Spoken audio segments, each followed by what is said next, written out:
Alhamdulillah wassalatu wassalamu ala Rasulillah wa ala alihi wa sahbihi wa man daba'a hudah wa ala alihi wa sahbihi wa man da'a bi da'watihi wa istanna bi sunnatihi ila yaumi liqa'i rabbih wa ba'du.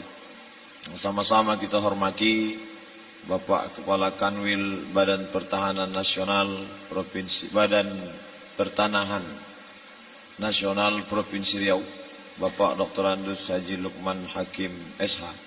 Selanjutnya Bapak Ketua Masjid Raya Pekanbaru, Bapak-bapak, ibu-ibu, hadirin hadirat, bil khusus keluarga besar BPN, yang besar tak dihimbau gelar, yang kecil tak disebut nama.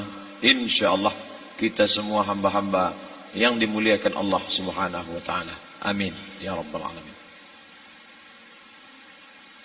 Yang ada di hadapan saya ini sebagian besarnya jamaah kita, yang juga sebagiannya pegawai BPN, yang juga jamaah kita. Saya selalu diundang, dulu punya jadwal rutin di BPN Rokan Hulu, Pak. Setiap hari Rabu malam Kamis, malamnya di Islamic Center, paginya di kantor BPN Rokan Hulu. Kemudian di BPN Siak, sempat juga beberapa kali saya diundang. Kemudian di Kanwil Provinsi. Kemudian malam ini dipertemukan Allah kita di dalam majelis yang baik, di dalam tempat yang paling baik. Mudah-mudahan kita bersama di tempat terbaik bersama orang paling baik, Muhammad sallallahu alaihi wasallam. Amin ya rabbal alamin. Kalau ada orang bertanya, masjid yang paling tua di Pekanbaru itu mana? Masjid Raya. Dibangun kapan? Orang mungkin susah mengingat tahun, tapi orang pasti ingat nama. Pada masa Sultan Abdul Jalil, Sultan Siak yang keempat. Siak ini berdiri 1725. Dan masjid ini didirikan pada 1762. Sultan Abdul Jalil dilanjutkan oleh anaknya bernama Sultan Muhammad Ali bin Abdul Jalil. Andai orang tidak menulis, malaikat tetap mencatat. Siapa yang membangun masjid di tepi sungai Siak itu, wahai malaikat? Malaikat mencatat, inna alaikum lahafizin. Bersama kalian ada malaikat hafazah, kiraman katibin, mulia dan mencatat. Dalam catatan mereka tercatat zaman Sultan Abdul Jalil, dilanjutkan anaknya Sultan Muhammad Ali bin Abdul Jalil. Tapi kemudian malaikat bertanya, tahun berapa masjid itu baru punya sertifikat? Pada masa Pak Kanwil Dr. Andus Haji Lukman Hakim SH. Walaupun tak minta tulis, walaupun tak minta catat, tapi bak kata pepatah Melayu, harimau mati meninggalkan belang, gajah mati meninggalkan gading, orang mati meninggalkan nama. Nama baik atau nama buruk. Semua yang buruk-buruk tertulis juga dalam Quran. Fir'aun, Qarun, setan, iblis. Maka kalau mau dikenang sejarah, kalau mau jadi baik, baik sekalian. Kalau mau jadi jahat, jadi setan sekalian. Malam ini kita ingin menjadi orang baik. Seumur-umur saya ceramah, baru sekali inilah level provinsi membuat acara di masjid. Biasa orang tak mau yang berbau-bau masjid ini. Karena kalau udah cerita masjid, ingatnya sholat jenazah, mati. Maunya kita buat di hotel lah Pak, undang keyboard tunggal, keong racun, kucing garong, lagu dangdut, tapi programnya tidak. Malam ini dibuat, saya diminta berat permintaan Pak Kanwil. Permintaannya supaya Ustadz ceramah menyentuh hati. Sementara saya biasanya ceramah menyentuh telinga saja karena suara keras. Malam ini diminta menyentuh hati. Tapi sedikit banyak dari internet, di YouTube itu, banyak juga saya dapat SMS, kami tersentuh dengan ceramah Ustadz. Itu pengakuan sendiri. Bisa dilihat. Kami komen-komen mereka, ceramah Ustadz menyentuh hati kami. Jadi kalau malam ini ada yang tak tersentuh, itu bukan salah ceramah saya, memang hati itu sudah tak ada lagi. Bercanda, bukan serius. Bapak Ibu yang dimuliakan Allah Subhanahu wa taala, apa yang disampaikan Pak Kepala Kanwil tadi adalah hadis Nabi Muhammad sallallahu alaihi wasallam. Ala fil jasadi mudghah, ketahuilah di dalam jasadmu itu ada segumpal. Idza saluhat, kalau dia baik, saluhal jasadu kulluh, yang lain ikut menjadi baik. Wa idza fasadat, kalau dia rusak, fasadal jasadu kulluh, yang lain ikut menjadi rusak. Di mana dia? Ala wahyal qalb, dia adalah hati. Maka yang pertama kali menghitam itu apa kata Allah? Kalla bal rana, ada satu titik hitam ala qulubihim, ada satu titik hitam di dalam hati mereka. Ketika satu titik dibiarkan berubah menjadi dua titik dibiarkan berubah menjadi 3 titik, 5 titik, 10, 100, 1000, maka dia pun menjadi hitam semuanya. Ketika hati sudah hitam, maka itulah azab di atas azab. Khatamallahu ala qulubihim. Setelah hati menghitam, terkunci, menular ke telinga. Wa ala sam'ihim. Setelah telinga, wa ala absarihim ghishawah. Padahal 3 itulah nanti yang akan ditanya di hadapan Allah. Inna sam'a wal basar wal fuad. Coba lihat, ketika akan ditanya, yang ditanya 3, tapi diawali dari telinga. Inna sam'a wal basar wal fuad, telinga, mata, hati. Tapi ketika terkunci, yang duluan dikunci hati. Khatamallahu ala qulubihim wa ala sam'ihim wa ala absarihim. Kalau hati sudah terkunci, telinga tersumbat, mata tertutup. Summum bukmun umyum, summum bukmun umyum, peka, tuli, bisu, apapun tak lagi masuk ke telinga.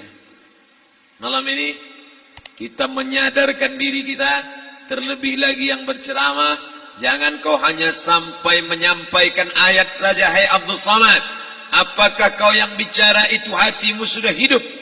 Senantiasa merasakan diri, aku orang paling hina, aku orang paling kotor, ditempelkan kening ke lantai di tempat yang diinjak tapak kaki, mengatakan bahwa aku bukan siapa-siapa. Malam ini Kepala Kanwil BPN Provinsi, Kabupaten, saya tak bisa membedakan mana yang kabupaten, mana yang kota, mana pegawai tinggi, mana pegawai rendah, semuanya rata sama. Andai dibuat acara ini di kantor, mungkin saya segan, sungkan melihat dari seragamnya, bajunya, tapi malam ini semuanya sama. Andai tak disebut tadi Pak Kepala Kantor, Pak Kanwil, saya pun tak tahu mana Pak Kanwil, mana tidak. Fotonya ganteng pula aslinya lagi daripada foto. Artinya apa? Bahwa kalau sudah masuk ke dalam masjid, ketika engkau merasa dirimu tinggi di atas, kau bukan apa-apa, karena yang paling tinggi di badanmu pun kau tempelkan. Tapi saat kau jatuh, rendah, down, stres, kau jangan merasa rendah, karena kau tegak berdiri di hadapan Allah, kau angkat 2 tangan, Allahu Akbar. Di dalam diri ini disebut dia dengan qalb. Kenapa disebut qalb? Orang Arab menyebut qalb, qallaba, karena sifatnya berbolak-balik.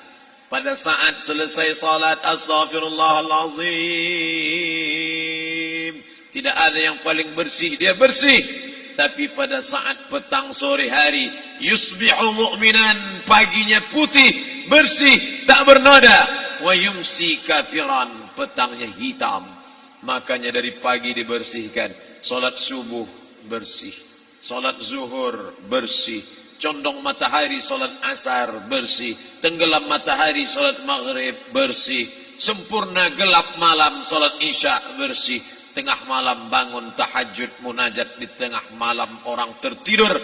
Wa tusalli bil laili wan nasu niyam engkau tegak di waktu malam, di saat orang semua sedang tenggelam dalam lelap tidur panjang, tapi engkau menangis meratap mengenang dosa begitu banyak. Sab'atun yuzilluhumullah, di antara 7 yang mendapatkan naungan Allah, yauma la zilla illa zilluh, hari itu tak ada naungan kecuali naungan Allah. Di antara yang mendapatkan naungan itu adalah rajulun zakarallah, orang yang berzikir, munajat, muhasabah diri di tengah malam, sunyi, sepi, fafadat ainahu, menetes air matanya.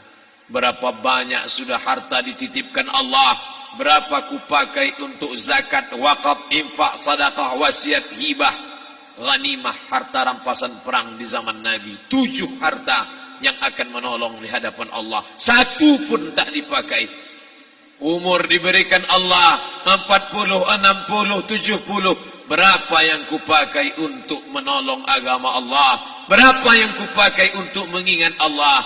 Mata, tangan, telinga, kaki akan diminta tanggung jawab di hadapan Allah. Al-yawma nakhtimu ala afwahihim, mulut terkunci, wa tukallimuna aydihim, tangan akan bicara, wa tashhadu arjuluhum, kaki akan bersaksi di hadapan Allah. Siapa yang bisa menolong waktu itu? Kalau pernah tangan ini saat punya kekuasaan, 1 coretan tanda tangan bisa mempermudah urusan masjid. Sebutir kekuasaan yang dititipkan Allah bisa dipakai menolong agama Allah. Itulah yang akan menolong di hadapan Allah. Apa yang disampaikan malam ini, semua biaya pengurusan masjid 0. Itulah sesungguhnya yang akan menolong di hadapan Allah. Adapun harta yang disimpan, tabungan, deposito, tanah, rumah, kendaraan, semua akan tinggal menjadi harta warisan. Istri mengambil 1/4 kalau ada anak. Kalau tak ada anak, istri mengambil 1/8. 1 miliar 125 juta bulan untuk istri. Kalau dia tak tahu hukum gonogini. Kalau dia tahu gonogini, dia tuntut ke pengadilan, dipotong lagi menjadi 2. 500 untuk dia. Dari yang 500 dapat lagi dia 75. 575 bulan untuk dia. Sisanya 425 diambil anak laki-laki 2 kali bagian anak perempuan. Lalu yang kita bawa mati apa? Dulu dibangga-banggakan, dihormati, dimuliakan. Yang kami muliakan al-mukarram, al-ustad. Tapi pada saat tiba masanya, yang kita bawa tak lain tak bukan, innallaha la yanzuru ila ajsamikum. Allah tak menengok badan, fisik, bentuk tubuh, baju. Ini sampulnya saja. Wala ila suwarikum, Allah tak menengok rupa, wajah. Walakin yanzuru ila qulub, hati kamu yang bersih itulah yang kau bawa menghadap Allah Subhanahu wa taala. Yauma la yanfa'u malun, harta tak berguna, wala banun, anak tak bisa menolong. Harta tak berguna, anak tak mampu menolong. Illa man atallah, kecuali orang yang datang menghadap Allah biqalbin salim, dengan hati yang bersih, hati yang tulus, hati yang memercikkan cahaya iman, hati yang bersih dari hasad, busuk hati, sum'ah, riya, takabbur. Itulah yang menolong di hadapan Allah Subhanahu wa taala. Tulang, kulu, kulit, darah, lemak, sumsum akan menjadi santapan cacing tanah. Begitu besok pagi pintu kamar tak bisa diketuk, istri bolak-balik membangunkan tak terjaga, dipegang pipi sudah sejuk macam es batu, tanda jantung tak lagi berdetak, maka darah mulai berubah menjadi nanah, busuk. 1, 2, 3 hari kalau tidak disuntik formalin, jasad paling busuk jasad manusia, karena semua dia makan herbivora, tanaman saja. Tapi kita ini omnivora, semua masuk. Maka begitu mati, paling bagus orang Islam paling cepat dikuburkan. Selesai acara pemakaman, habiskah masalah? Muncul masalah baru. Disitulah kita baru sadar. Apa kata Imam Ali radhiyallahu an? An-nasu niyam. Semua manusia waktu hidup itu tidur. Bapak tidur, ibu tidur, saya tidur. Semua orang waktu hidup itu tidur. Falamma matu, ketika dia mati, disitulah dia baru terjaga dari tidur panjang. Saat Israel mencabut nyawa, ditarikkannya adalah satu centapan yang kuat. Disitulah kita baru terjaga dari tidur panjang.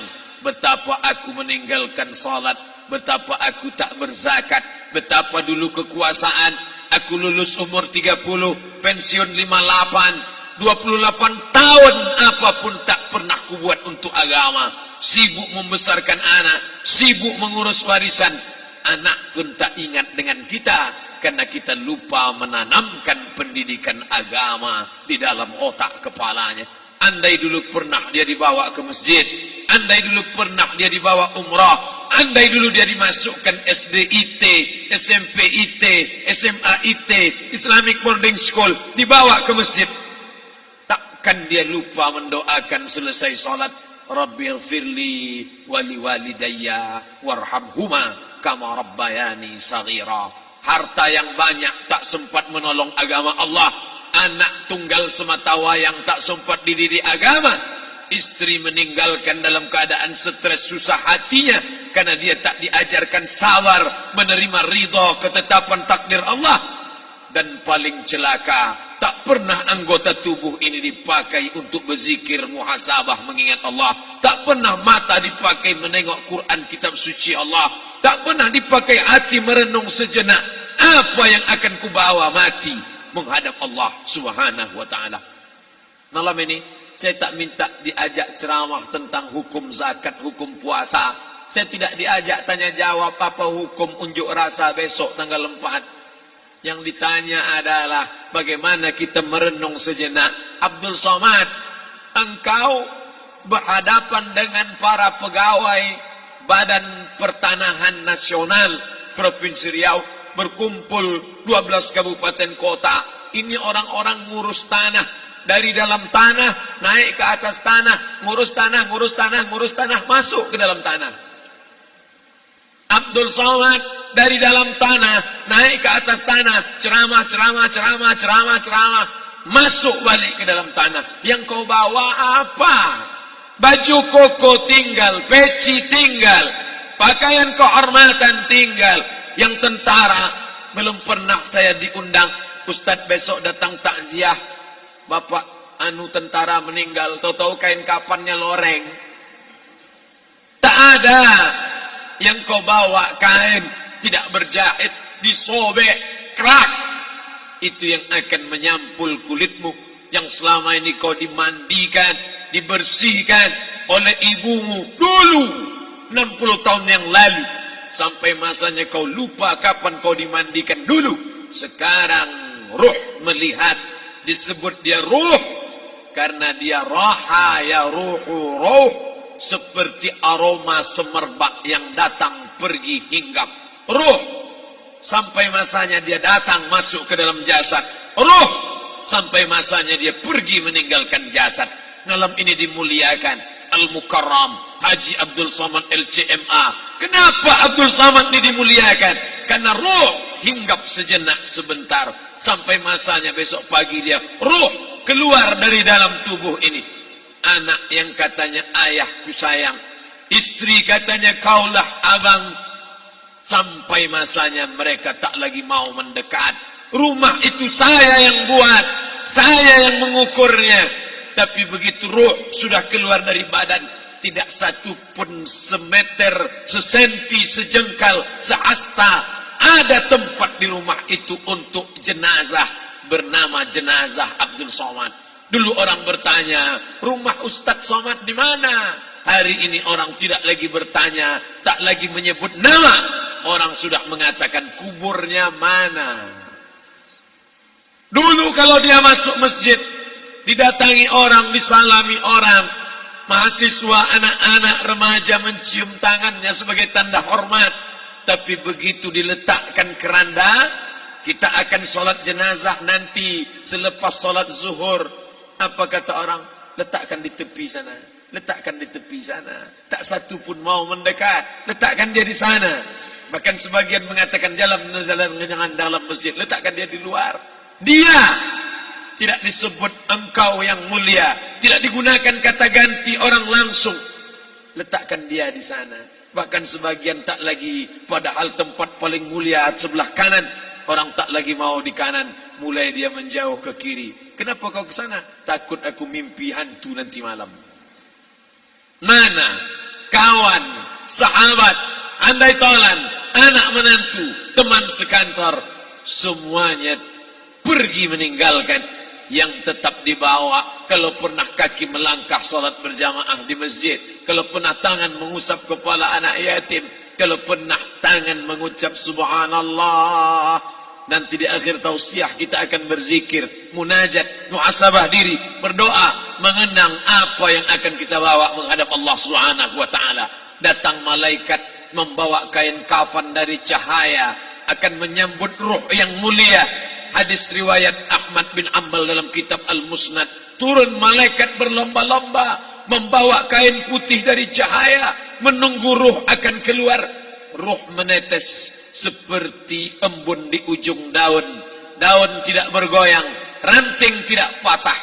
Ruh menetes pelan, turun ke dalam kain kafan, dibawa malaikat ke pintu langit. Tak sabar mereka menyambut.